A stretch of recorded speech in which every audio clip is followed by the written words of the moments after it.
It was early summer of 1977, warm air, quiet streets, and a kind of calm that never lasts long in life.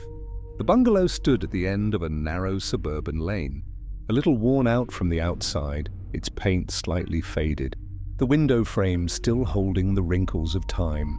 My father had bought it as a wedding gift, his way of setting us up, making sure we started our life properly, as he liked to call it. When I first unlocked the door, the smell of old wood and dust rose in the air. Not dirty, just old. The house had weight, the kind that comes from years of people living, laughing, fighting, and leaving behind pieces of themselves. Bella stepped inside behind me, her eyes scanning everything with quiet excitement. She always found beauty in old things, even the things that made me uneasy. The living room had high ceilings, wooden floors that creaked even when you were standing still, and an old chandelier that looked like it belonged in a different decade. Even for 1977, sunlight filtered in through the tall windows, but somehow the corners still looked darker than they should have. We walked through the rooms one by one. Kitchen, narrow but charming. Bedroom, large with a window facing the backyard. And then the backyard. The first time I saw it, I felt something shift inside me. A wide lawn, overgrown grass, thick bushes around the fence line, and right in the middle, an old wooden swing hanging slightly crooked. Its ropes were frayed, its wood dark from weather and time. Moved just a little, maybe from the wind, or maybe from something else. I didn't think much of it then, but I remember the way Bella paused when she saw it. She whispered, "It feels old out here, like the garden has been untouched for a long time." I laughed it off, but even I felt it. That strange heaviness in the air. Something quiet but present, like the backyard held memories we weren't supposed to know yet. As we settled in and carried the last few boxes inside, I heard the house creak behind us. A long, slow stretch of wood.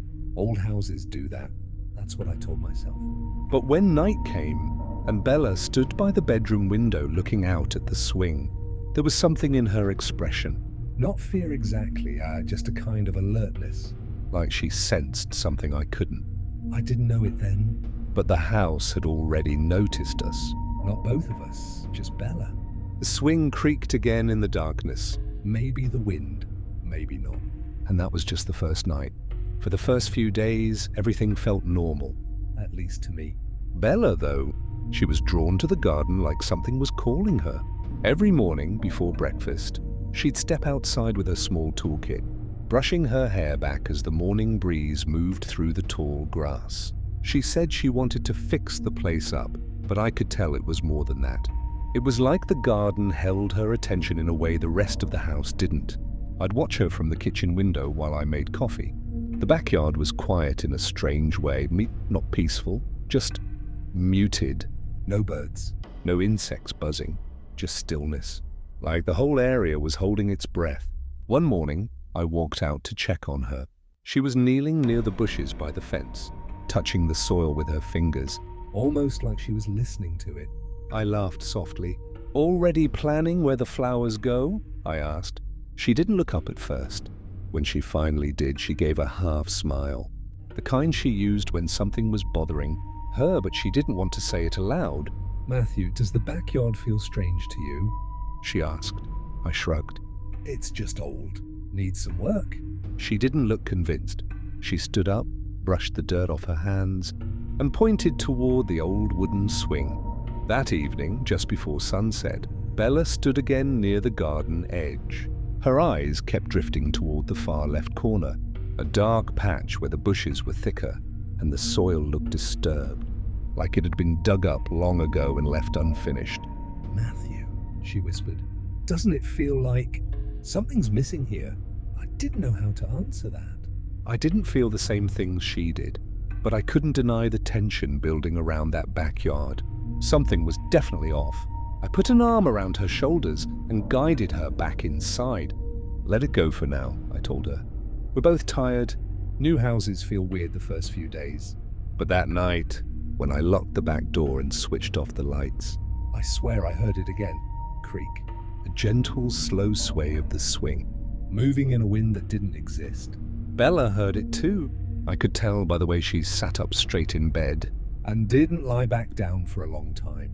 The garden wasn't dangerous yet, but it had started watching us, and Bella felt it more than anyone. Few days after we moved in, life felt normal, almost mundane. Bella spent most of her mornings in the garden, planting, pruning, and checking the overgrown corners of the backyard. I'd watch her from the kitchen window, sipping my coffee, feeling a sense of calm I hadn't felt in months.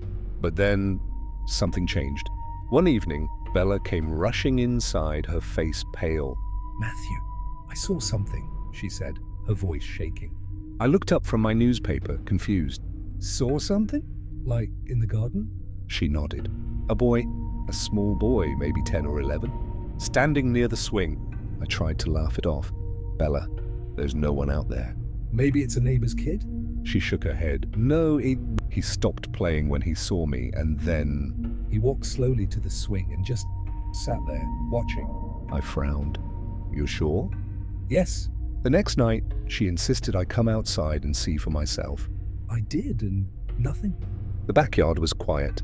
The swing hung still. No boy. Bella's brow furrowed, frosty. The next night, she insisted I come outside and see for myself. I did, and nothing. The backyard was quiet. The swing hung still. No boy. Bella's brow furrowed, frustration and fear mixing in her expression. "He's only visible when I'm alone," she whispered. Over the next few days, it became a routine. Every evening, the boy would appear. He didn't speak. He didn't move much, just watched, until Bella approached, and then he would go straight to the swing and sit, quietly.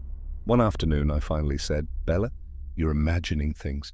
Maybe stress from moving, or the house." But her eyes were unwavering. "Matthew, you don't understand. He's real. And he wants me to notice something under the swing." I wanted to believe her, and part of me wanted to ignore it.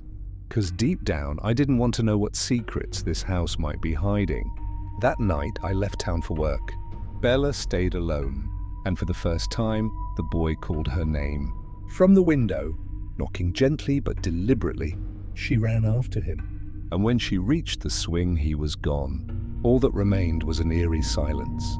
I returned the next morning to find Bella pale and shaken, the swing still, the backyard silent, and the sense that something hidden, something dark, was waiting patiently beneath the surface.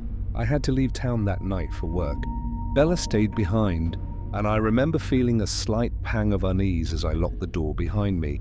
Something in the air felt heavier than usual, but I shrugged it off, telling myself she'd be fine.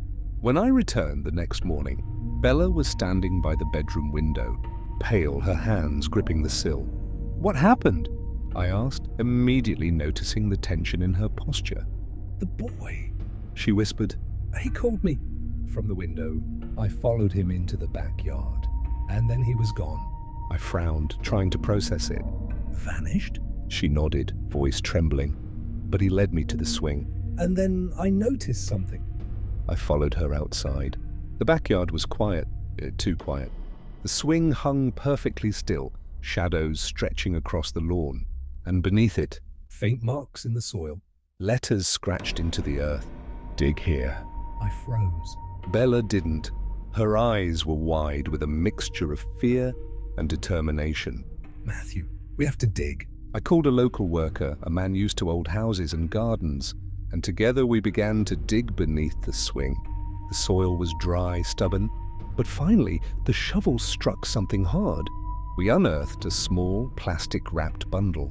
Bella gasped. I stepped back slowly. Inside was a child's corpse.